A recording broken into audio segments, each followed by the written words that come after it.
जब भी हम कोई मेडिसिन लेते हैं, क्या आपने कभी सोचा है कि ये बनी कैसे और इसके पीछे कौन सा साइंस काम करता है? Hello students, welcome back. आज हम स्टार्ट कर रहे हैं फार्मास्यूटिक्स का चैप्टर 1, इंट्रोडक्शन टू फार्मेसी। अगर ये चैप्टर आपने अच्छे से समझ लिया तो आज के टॉपिक्स ऑटोमेटिकली इजी लगने लगेंगे। सबसे पहले समझते हैं फार्मेसी होती क्या है। फार्मेसी हेल्थ साइंस की एक इम्पॉर्टेंट ब्रांच है जिसमें मेडिसिन्स का प्रिपरेशन, डिस्पेंसिंग और प्रॉपर यूज स्टडी किया जाता है। सिंपल लैंग्वेज में फार्मेसी का मतलब है मेडिसिन्स को बनाना, पेशेंट्स को देना और उन्हें सही तरीके से यूज करना समझाना। यहाँ 3 मेन काम होते हैं: ड्रग प्रिपरेशन, ड्रग डिस्पेंसिंग और पेशेंट काउंसलिंग। अब एक इम्पॉर्टेंट बात, फार्मेसी सिर्फ मेडिकल स्टोर तक लिमिटेड नहीं है। इसका स्कोप काफ़ी वाइड है। आप hospitals, pharmaceutical industries, research labs और रेगुलेटरी डिपार्टमेंट्स में काम कर सकते हो। मतलब ये फील्ड अपॉर्चुनिटीज से भरी हुई है। चलिए अब थोड़ा हिस्ट्री समझते हैं। एंशिएंट टाइम में आयुर्वेदा और यूनानी सिस्टम यूज होता था, लेकिन मॉडर्न फार्मेसी का डेवलपमेंट ब्रिटिश पीरियड में स्टार्ट हुआ।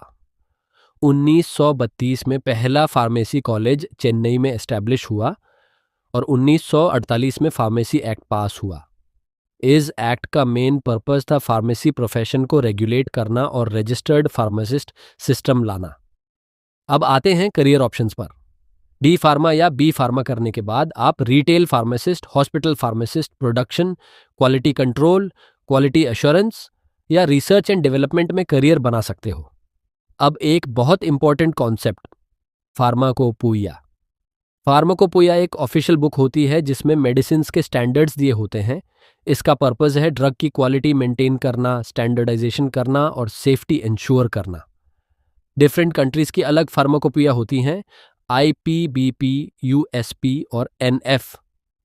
इंडियन फार्माकोपोइया इंडिया की ऑफिशियल ड्रग बुक है जिसमें ड्रग्स के स्टैंडर्ड्स और टेस्ट्स डिफाइन किए जाते हैं। आज हमने समझा फार्मेसी क्या है, इसका स्कोप, हिस्ट्री, करियर ऑप्शंस और फार्माकोपोइया। अगर वीडियो हेल्पफुल लगी हो तो लाइक ज़रूर करें और चैनल को सब्सक्राइब करें। नेक्स्ट वीडियो में हम पैकेजिंग मटेरियल्स पढ़ेंगे। मिलते हैं वहाँ।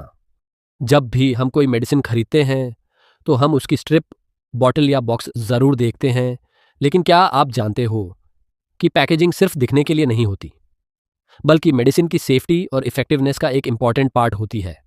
Hello students, welcome back. आज हम डिटेल में समझेंगे चैप्टर 2, पैकेजिंग मटेरियल्स। सबसे पहले समझते हैं पैकेजिंग होती क्या है। पैकेजिंग का मतलब होता है ड्रग को प्रोटेक्ट करना, स्टोर करना और उससे सेफली पेशेंट तक पहुंचाना। सिंपल वर्ड्स में, पैकेजिंग एंश्योर्स की मेडिसिन अपनी ओरिजिनल क्वालिटी में पेशेंट तक पहुंचे। अब बात करते हैं पैकेजिंग का इंपॉर्टेंस। पैकेजिंग ड्रग को मॉइस्चर, लाइट, एयर और माइक्रो ऑर्गेनिजम्स से प्रोटेक्ट करती है। अगर प्रॉपर पैकेजिंग ना हो तो मेडिसिन डिग्रेड हो सकती है और उसका इफेक्ट कम हो सकता है। इसलिए पैकेजिंग डायरेक्टली ड्रग की शेल्फ लाइफ और स्टेबिलिटी को अफेक्ट करती है। Types of materials. अब आते हैं पैकेजिंग मटेरियल्स के टाइप्स पर।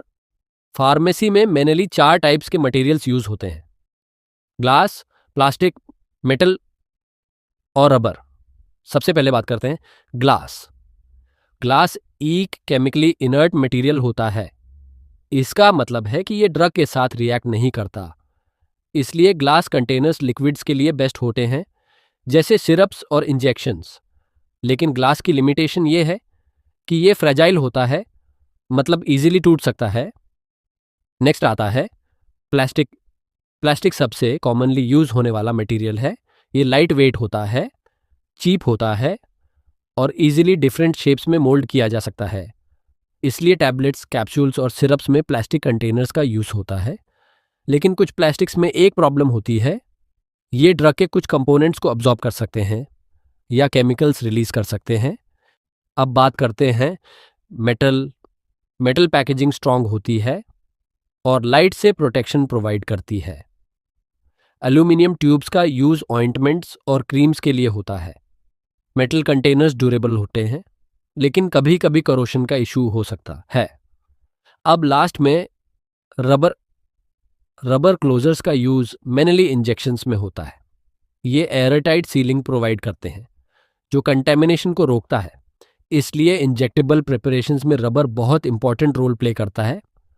अब एक important topic, selection criteria. Packaging material select करते वक्त हमें कुछ फैक्टर्स ध्यान में रखने पड़ते हैं, जैसे ड्रग का नेचर, उसकी स्टेबिलिटी और स्टोरेज कंडीशंस। एग्जाम्पल के लिए लाइट सेंसिटिव ड्रग्स के लिए डार्क कंटेनर्स यूज़ किए जाते हैं। अब एक क्विक रिवीजन कर लेते हैं। पैकेजिंग क्या है, क्यों इम्पॉर्टेंट है और कौन कौन से मटेरियल्स यूज़ होते हैं। ग्लास एंड प्लास्टिक, मेटल और रबर। अगर वीडियो हेल्पफुल लगी हो तो लाइक ज़रूर करें। मैं आपसे कुछ इंपॉर्टेंट क्वेश्चंस पूछूंगा और आप ट्राई करना कि आपको कितना याद है। चलिए शुरू करते हैं। Q1, what is packaging? 1 second के लिए वीडियो पॉज करके कमेंट में अपना आंसर लिखने की कोशिश करो, देखते हैं कितना याद है।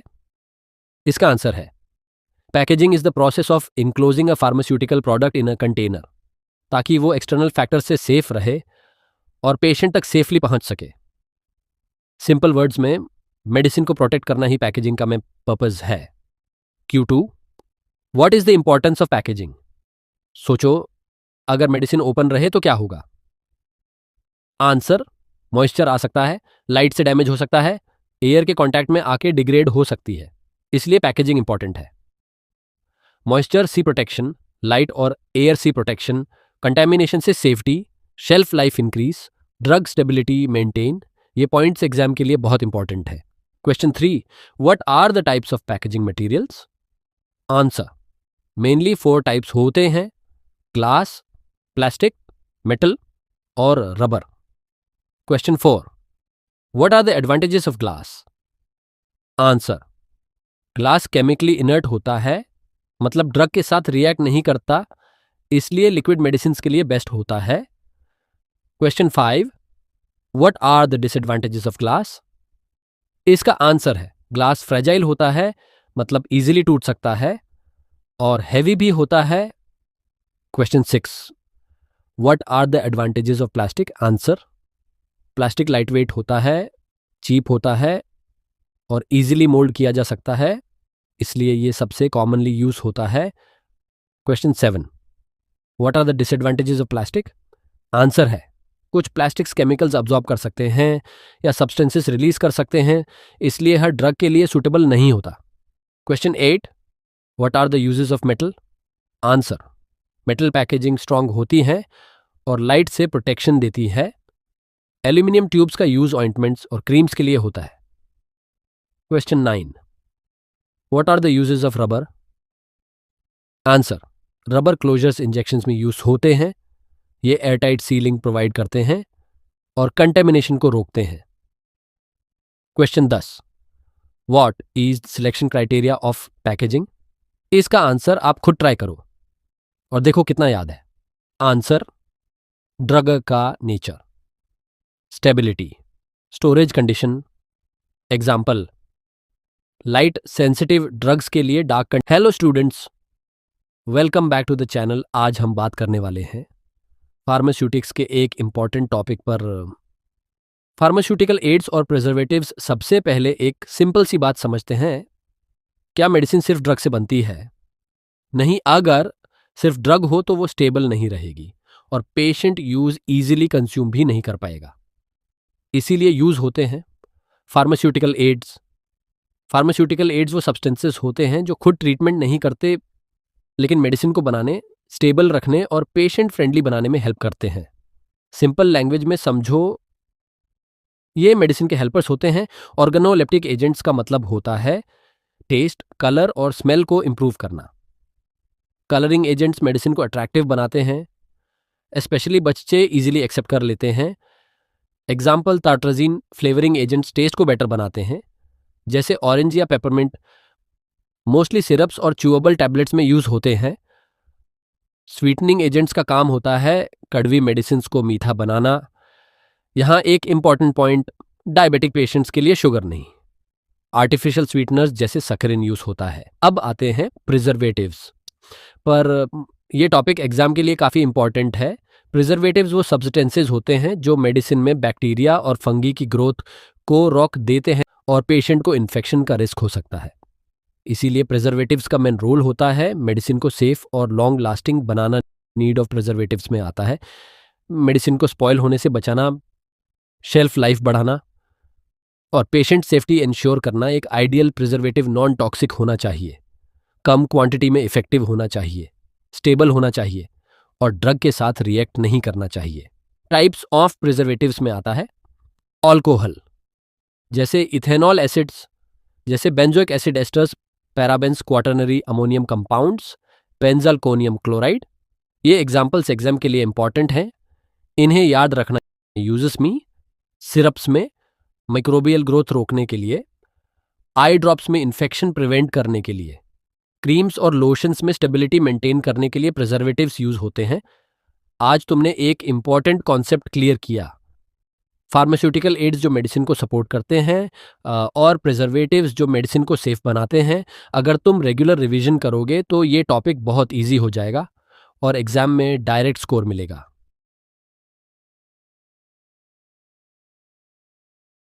हेलो एवरीवन, कैसे हो सब।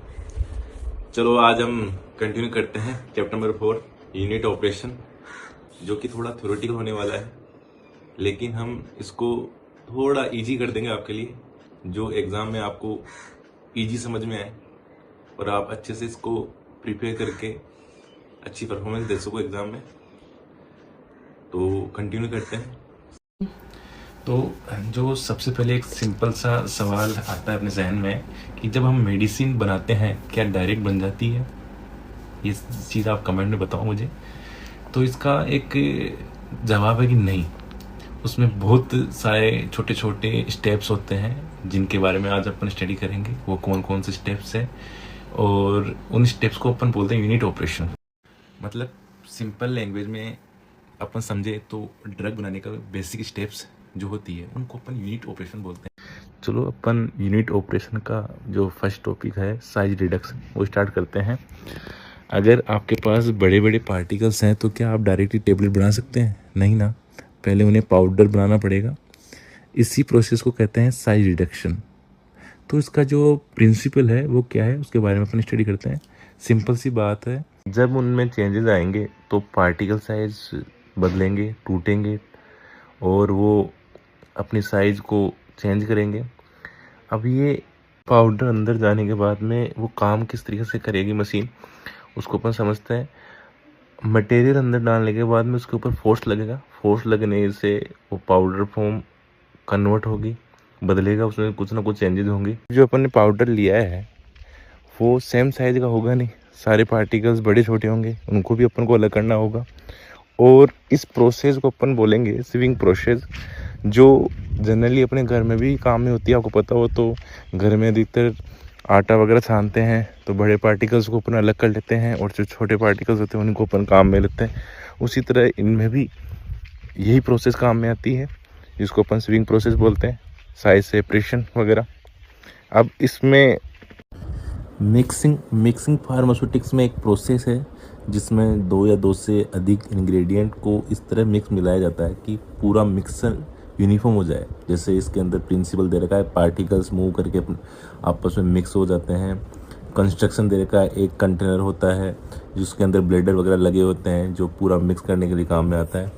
ताकि इसका यूज क्या है फार्मेसी के अंदर, तो टेबलेट, कैप्सूल, सिरप, ऑइंटमेंट बनाने के लिए इसका यूज़ किया जाता है जनरली। इसकी वर्किंग के लिए देखते हैं अपन। इसमें क्या होता है कि सब मटेरियल अंदर डाला जाता है इसके अंदर और जो ब्लेड्स वगैरह होती है वो घूमती है और सब कुछ मिक्स हो जाता है। इस प्रोसेस को अपन मिक्सिंग बोलते हैं। यूनिफॉर्म डोज हो गई, टेबलेट्स हो गए, सिरप्स वगैरह हो गई। चीज़ आती है फिल्ट्रेशन। ये फिल्ट्रेशन क्या होता है, कभी आपने देखा होगा कि आप किसी चीज़ को फिल्टर करते हैं, जैसे कि चाय होती है, चाय में से अपन जो सॉलिड पार्टिकल्स होते हैं उनको अलग कर लेते हैं, नीचे लिक्विड आ जाता है। इस प्रोसेस को अपन फिल्ट्रेशन बोलते हैं। बस वही कॉन्सेप्ट इसमें काम में आती है। इसके जनरल प्रिंसिपल होते हैं, लिक्विड पास हो जाता है, सॉलिड रुक जाता है। कंस्ट्रक्शन के अंदर अपन फिल्टर पेपर यूज करते हैं और फनल यूज करते हैं। वर्किंग इसकी होती है, मिक्स डाला, लिक्विड नीचे, सॉलिड ऊपर, बस ये। एप्लीकेशन में अपन सिरप और इंजेक्शन देखते हैं, आ जाता है ईओपरेशन वगैरह। ईओपरेशन एक प्रोसेस है जिसमें किसी लिक्विड को हीट देकर उसका सोलवेंट वेपर में कन्वर्ट करके अलग किया जाता है। जिसका यूज जैसे मान लो अपन सिरप और एक्सट्रैक्ट को कंसंट्रेट करने में, सोलवेंट रिमूव करने में, क्रूड ड्रग से एक्सट्रैक्ट प्रिपरेशन में, इन चीज़ों में ऑपरेशन प्रोसेस का काम में ले जाते हैं। करते हैं इसके प्रिंसिपल के बारे में। जब किसी लिक्विड को हीट दी जाती है तो उसका सोलवेंट वेपर में उड़ जाता है, मतलब भाप में कन्वर्ट होकर उड़ जाता है और कंसनट्रेट सॉल्यूशन बच जाता है। जैसे सिंपल लाइन में समझे तो हीट देने पर लिक्विड का वोलेटाइल पार्ट इवोपरेट हो जाता है। और एग्जाम्पल के तौर पर समझे अपन तो सिरप को गर्म करने पर वाटर उड़ जाता है और सिरप गाढ़ा हो जाता है। समझ गए? वर्किंग बिल्कुल सिंपल सा है कि हीट दिया, सॉल्वेंट गया और कंसनट्रेट मिल गया, बस ये इसकी वर्किंग प्रोसेस होती है। एप्लीकेशन के अंदर अपन देखें तो सिरप और एक्सट्रैक्ट वगैरह। अब बात आती है डिस्टिलेशन, जो कि थोड़ा इंटरेस्टिंग है। डिस्टिलेशन एक प्रोसेस है जिसमें लिक्विड मिक्सचर को हीट करके वेपर बनाया जाता है और फिर वेपर को कूल करके दोबारा लिक्विड में कन्वर्ट करके अलग किया जाता है। इस प्रोसेस को अपन डिस्टिलेशन को प्योर एप्लीकेशन में अपन देखते हैं प्यूरिफाइड वाटर बनाने में, सॉल्वेंट को प्यूरिफाई करने में, वोलेटाइल ऑयल एक्सट्रैक्ट करने में, एल्कोहल प्यूरिफिकेशन में। नेक्स्ट प्रोसेस अब ड्राइंग के अंदर ड्राइंग एक प्रोसेस है जिसमें किसी सब्सटेंस से मॉइस्चर को हीट या एयर की हेल्प से रिमूव किया जाता है। इस प्रोसेस को अपन ड्राइंग बोलते हैं। किसी भी ड्रग में अगर मॉइस्चर वगैरह रह जाता है तो वो ड्रग ख़राब हो सकती है, इसलिए अपन ड्राइंग प्रोसेस का यूज़ करते हैं जिससे वो जल्दी उससे मॉइस्चर दूर हो जाता है। हीट करने से उसके अंदर से मॉइस्चर निकल जाता है। बात करने की एक सिंपल सी ट्रिक है जिसको अपन बोलते हैं SSMFEDD, जिसकी फुल फॉर्म है size reduction, size separation, mixing, filtration, evaporation, distillation और ड्राइंग, जो कि आपको ईजिली याद हो जाएगी। ये ट्रिक याद रह गई ना तो पूरा चैप्टर कभी नहीं भूलोगे आप। हमने पूरा चैप्टर एकदम सिंपल तरीके से समझ लिया है। अब हेलो एवरीवन, आज हम स्टार्ट करने वाले हैं डी फार्मेसी का फार्मास्यूटिक्स का चैप्टर नंबर 5 डोजेस फॉर्म। ये चैप्टर बहुत इंपॉर्टेंट है क्योंकि इसी में हम टैबलेट, कैप्सूल और सिरप, इंजेक्शन, क्रीम और वैक्सीन जैसे डोजेस फॉर्म को डिटेल में समझेंगे। जैसे सिंपल लैंग्वेज में समझे तो मेडिसिन सिर्फ एक केमिकल नहीं होती, उसको पेशेंट तक सेफली और इफेक्टिवली पहुंचाने के लिए अलग अलग फॉर्म्स में कन्वर्ट किया जाता है और उन्हीं फॉर्म्स को हम डोजेस फॉर्म कहते हैं। समझ गए? अब डोजेस फॉर्म पढ़ते समय हमारे जहन में एक ही बात आएगी कि डोजेस फॉर्म की ज़रूरत क्यों पड़ी या क्यों पड़ती है हमें। तो सिंपल लैंग्वेज में अपन समझे इसको तो दवा को आसान तरीके से लेने के लिए अपन डोजेस फॉर्म की ज़रूरत पड़ती है। सही मात्रा देने के लिए, दवा की सुरक्षा और स्टेबिलिटी बनाए रखने के लिए, टेस्ट छुपाने के लिए, जल्दी या धीरे असर कराने के लिए अपन को डोजेस फॉर्म की ज़रूरत पड़ती है। जैसे एग्जांपल में अपन समझे तो पैरासीटामोल एक ड्रग है, लेकिन पैरासीटामोल टैबलेट, इंजेक्शन और सिरप तीनों में उसका अलग अलग डोजेस फॉर्म होता है। समझ गए? अब हम डोजेस फॉर्म में जो फर्स्ट चीज़ पढ़ने जा रहे हैं वो है टैबलेट। पहले अपन इसका इंट्रोडक्शन पढ़ते हैं। टैबलेट सबसे कॉमन डोजेस फॉर्म है। आपने घर में पैरासीटामोल या विटामिन टैबलेट्स ज़रूर देखी होगी। टैबलेट एक सॉलिड डोजेस फॉर्म है जिसमें ड्रग को कंप्रेस करके सेप दी जाती है। टाइप्स ऑफ टैबलेट हो गए, जैसे कोटेड टैबलेट हो गई, अनकोटेड टैबलेट हो गई, मॉडिफाइड टैबलेट हो गई, एक्सटेंड रिलीज टैबलेट हो गई, फास्ट डिजोल्विंग टैबलेट हो गई और मल्टी लेयर टैबलेट हो गई। ये है टैबलेट्स के टाइप्स। अब अपन टैबलेट के टाइप्स पढ़ेंगे, जिसमें फर्स्ट है कोटेड टैबलेट। कोटेड टैबलेट, इन टैबलेट के ऊपर एक स्पेशल कोटिंग होती है। इस कोटिंग का काम होता है टेस्ट को हाइड करना, ड्रग को मॉइस्चर से बचाना, टैबलेट को अट्रैक्टिव बनाना। इसमें एग्जांपल है विटामिन टैबलेट्स। अनकोटेड टैबलेट में ये सिंपल टैबलेट होती है जिन पर कोई कोटिंग नहीं होती, डायरेक्ट कंप्रेशन के बाद यूज की जाती है, जिसमें एग्जांपल है पैरासीटामोल टैबलेट। अब आ गई मॉडिफाइड टैबलेट, इसमें है सस्टेन रिलीज टैबलेट। ये ड्रग धीरे धीरे रिलीज होती है। इस मेडिसिन का इफेक्ट ज़्यादा टाइम तक रहता है। एक्सटेंड रिलीज टैबलेट, ये भी लॉन्ग टाइम तक ड्रग रिलीज करती है और बार बार मेडिसिन लेने की नीड कम होती है, अपन को ज़रूरत नहीं पड़ती।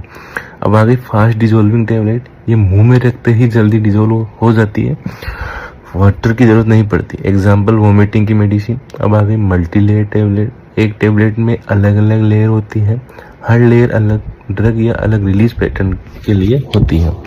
ये टाइप्स हो गए टैबलेट के। अब अपन इसके एडवांटेज के बारे में पढ़ेंगे। एडवांटेज है easy to carry, accurate dose, low cost, long shelf life. ये टैबलेट के एडवांटेज है। और अब इसके डिसएडवांटेज कुछ इस तरह है। स्वेलो करने में प्रॉब्लम हो सकती है, मतलब निगलने में इनको प्रॉब्लम हो सकती है। चिल्ड्रन और ओल्ड एज पेशेंट के लिए डिफिकल्ट है। अब नेक्स्ट टॉपिक है अपने पास कैप्सूल। कैप्सूल का इंट्रोडक्शन है। कैप्सूल भी एक सॉलिड डोजेज फॉर्म होती है। इसमें ड्रग को जेलेटिन सेल के अंदर फिल किया जाता है, जिसके टाइप्स कुछ इस तरह है: हार्ड जेलेटिन कैप्सूल और soft gelatin capsule. Hard gelatin capsule के अंदर दो पार्ट्स में होती है, कैप और बॉडी, मोस्टली पाउडर फिल करने के लिए यूज होती है। और सॉफ्ट जेलेटिन कैप्सूल के अंदर ये सॉफ्ट और फ्लेक्सिबल होती है, लिक्विड मेडिसिन को फिल करने के लिए यूज होती है। Example vitamin E capsule. इसके एडवांटेज है easy to swallow, taste making, attractive appearance. Disadvantage कुछ इस तरह इसके: मॉइस्चर से इफेक्ट होती है और कॉस्ट टेबलेट से ज़्यादा होती है।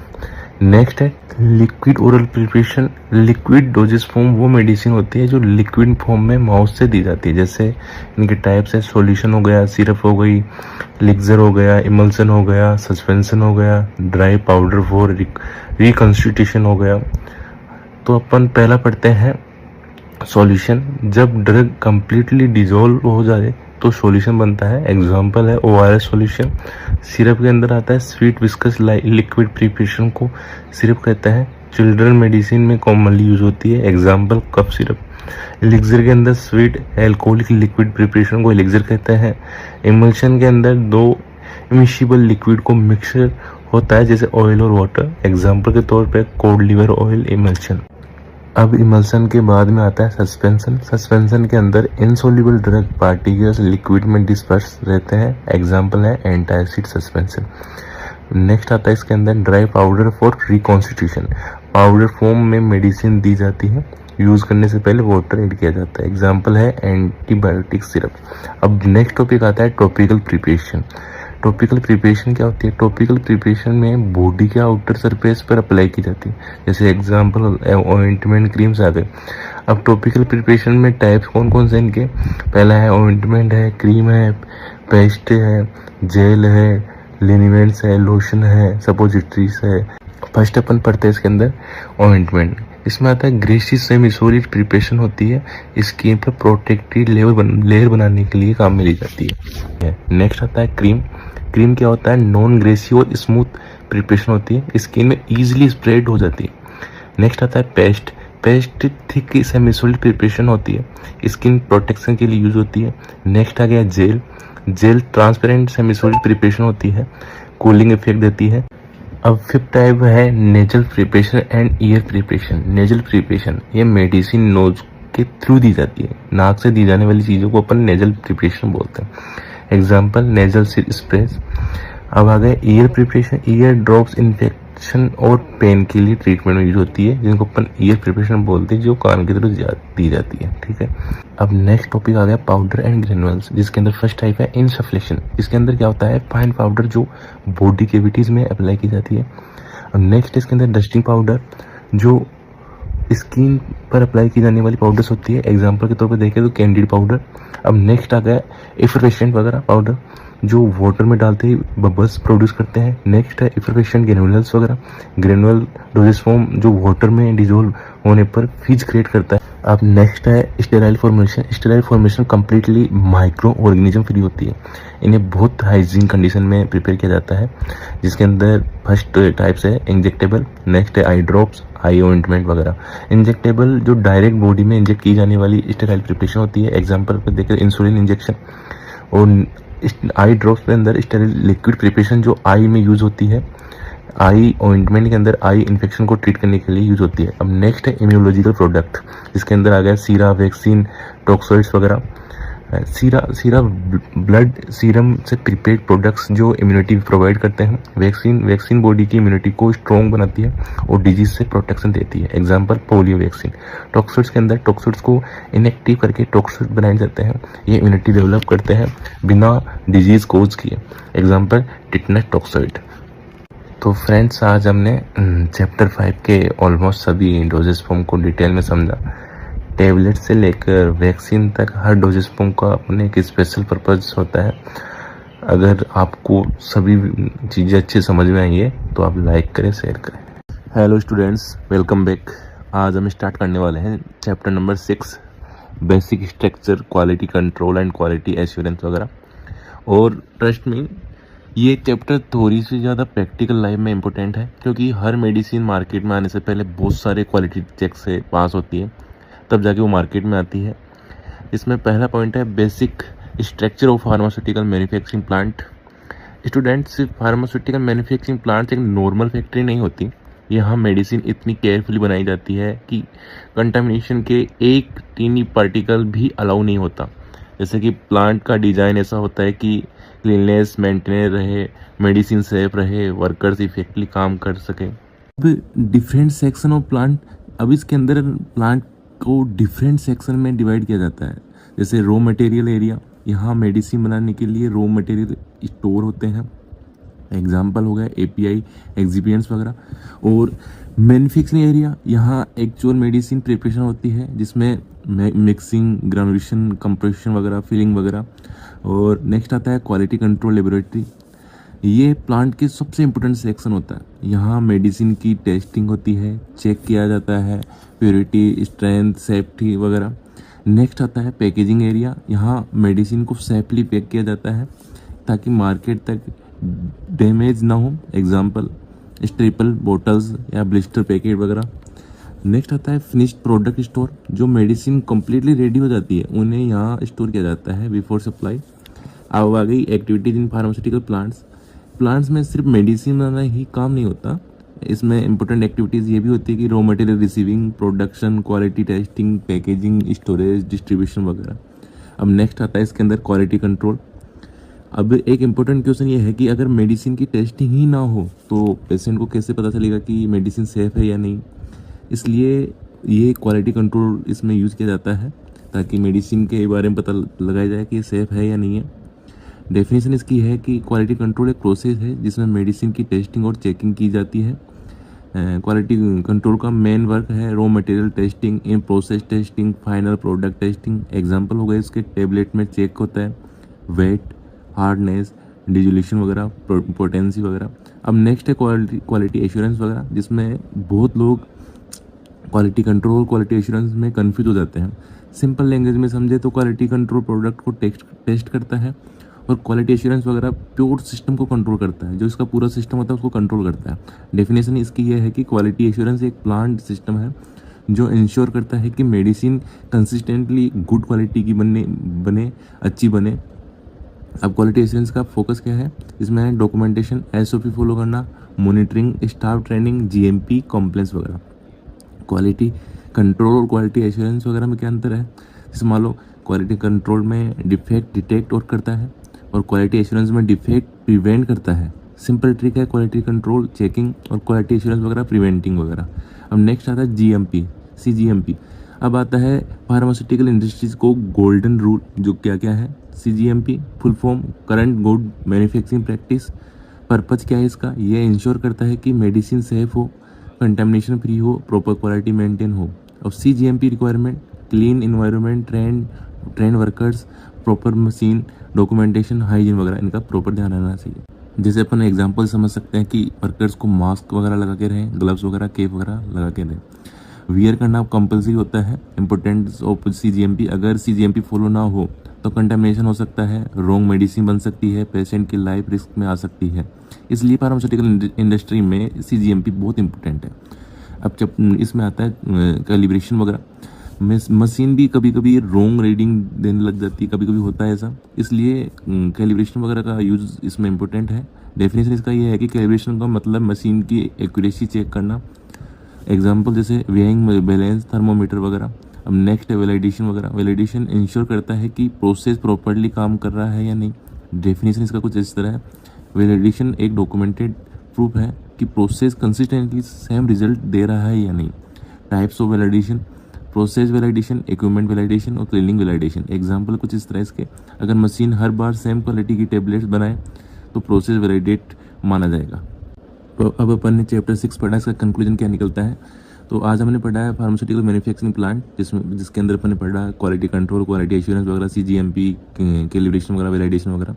और ये चैप्टर फार्मास्यूटिकल इंडस्ट्री की बैकबोन माना जाता है और ये एग्जाम के लिए इम्पोर्टेंट है, तो आप इसको अच्छे तरीके से तैयार करें। और अगर वीडियो हेल्पफुल लगी हो तो लाइक करें, शेयर करें, सब्सक्राइब करें।